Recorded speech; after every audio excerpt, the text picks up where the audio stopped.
9-р тест 19-р бодлого. За сурагч өөрт байсан мөнгөнийхөө 80%-аар ном, үлдсэний 75%-аар нь үзэг авахд 100 төгрөг үлджээ. За тэгвэл анх хэдэн төгрөг байсан бэ гэдгийг олох юм байна. За тэгэхээр энэ бодлогыг бодохдоо бол за эхлээд энэ хаалтан тест өгүүлбэрийг уншъя. За энэ бол яг үгээр ном авсны дараа үлдсэн мөнгө байгаа. За түүнийх нь 25% нь бол 100 төгрөг гэдэг бол мэдээлэл өгсөн гэсэн үг. За тэгэхээр шууд 25% нь 100 юм бол 100%-ийг нь олчиж чадна гэсэн үг. Эндээс бол 400-гээ гараад ирнэ.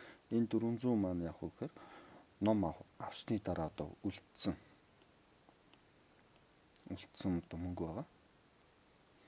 За тэгвэл одоо энэ 80%-аар нь бол хүүхэд бол ном авсан байгаа. Тэгэхээр цаана нь бол 20% бол үлдсэн гэсэн үг. Тэр үлдсэн 20% нь бол 400 төгрөг байсан гэсэн үг байна. За тэгээ эндээс бол 100 болчих юм бол анх хүүхдэд үлдсэн байсан мөнгө, анх хүүхдэд байсан мөнгө нь бол гараад ирнэ гэсэн үг.